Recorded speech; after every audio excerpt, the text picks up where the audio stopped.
sangat menyesal kenapa aku ni terlahir sebagai orang Cina. Nah datang orang Melayu tak terima kan orang Cina bilang tadi kayak gitu kan. Kau tahu tak jawab dia macam mana? Apa?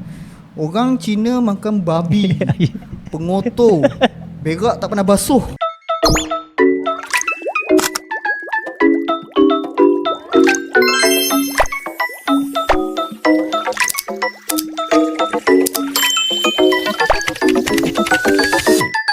Ini aku disclaimer nih. Ini kalau sekarang aku tengok dah mulai berbaur lah kan. Dah. Betul. Sekolah dah mulai gabung nih antara Cina sama orang pribumi kan. Dulu kan ada istilah pribumi orang Cina. Nah kalau sekarang ada tak ada lagi istilah pribumi, semua sama orang Indonesia semua deh kan. Nah kalau dulu tuh mohon maaf orang Cina di tempat aku tuh betul-betul kan nak bully. Dan mereka tuh susah betul berbaur sama anak-anak lokal. Betul tak Je? Betul. Jadi aku tuh dulu sampai sangat terzolimi dan sangat menyesal kenapa aku ni terlahir sebagai orang Cina. Aku nak sebagai orang pribumi biar bisa berbaur dengan kawan-kawan aku kan. Setiap sekolah bilang Cina loleng macam gitu. Ya betul. Loleng tu apa? Cina gilem.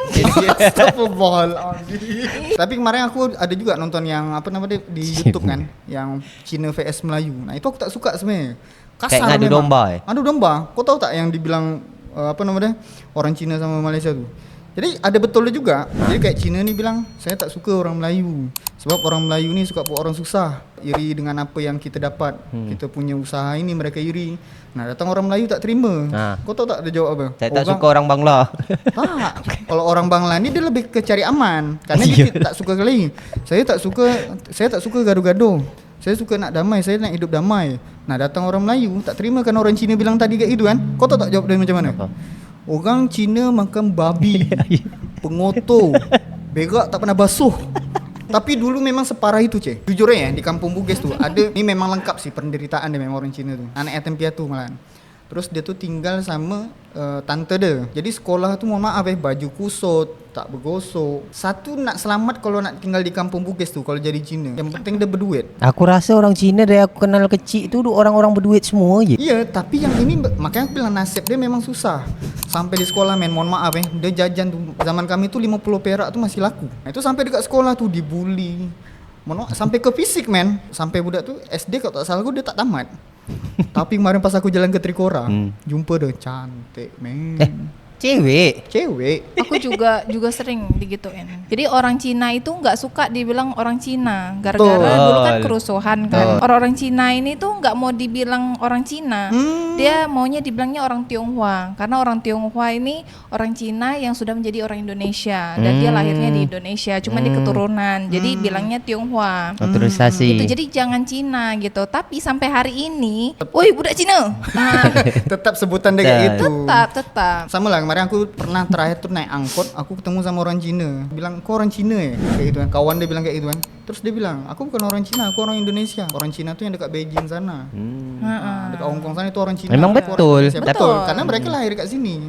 Dan sekali aku jumpa Apek pelantar 2. Jadi pas aku lagi mancing di pelantar 1, Apek tuh ke depan, tiba-tiba dia random curhat sama aku. Tak tahu Apek tepekong mana aku tak tahu dia. Apa dia curhat? Apa itu pekong? Karena kan dekat banyak tepekong kan pelantar 2 kan. Nah, betul. dia datang. Karena pas itu dia memang pakai baju baju Cina. tepekong gitu kan. Saya tak suka loh tengok Indonesia ni sekarang.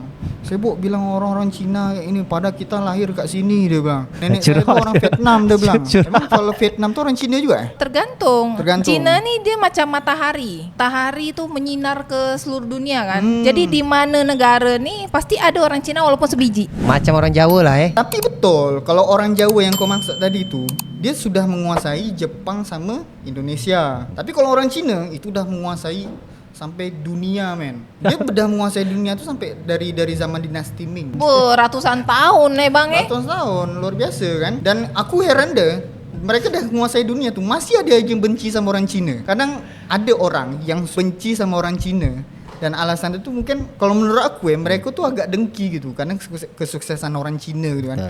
Kegigihan orang Cina. Orang Cina tuh satu yang aku salut. Apa? Sekecil apapun usaha mereka tetap jadi bos. Betul, tapi jangan salah juga. Banyak juga Cina yang tak Susah. ada toko. Tapi Ji, orang Cina ni kalau mereka berjual, tak rasa daripada jualan mereka ni kualiti dia bagus. Dari zaman Dari zaman. Oh dari zaman. dari zaman lah aku kecil sampai besar ni, ada kedai Cina aku beli air tahu sampai besar ni rasanya sedap terus. Bahkan dia dah berganti generasi pun masih tetap sama Makanya rasanya. man yang aku bilang tadi, mereka tuh sekecil apapun usaha mereka, mereka pasti punya karyawan. Betul. Karena supaya mereka tuh Air lebih tahu, mantap dia punya apa namanya quality control dia kan. Jadi mereka fokus untuk memikirkan macam mana usaha aku ni bisa bertahan dan macam mana bisa ada usaha aku ni bisa kembang luas. Contoh dia penjual air tebu dekat Pelantar 2. Kau ingat tak? Itu sedap betul tuh bang. Sedap kan?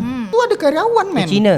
Iya. Jual tapi sedap men. Betul. Dan itu udah 3 generasi. Dari atuk dia jual, kami yang beli zaman kami SD. Dah tu SMP anak dia pula. Oh iya. Apa? Aku nak tanya nih, kenapa air tahu, bubur tahu ni kalau kita ini identiknya dengan orang Cina? Itu karena engkau tuh tengoknya di Tanjung Pinang. Banyak orang Cina yang jual bubur tahu dengan air tahu. Kalau engkau tengok dekat Jawa tuh Jawa juga yang jual air tahu dengan bubur tahu. Bedanya tuh di sini.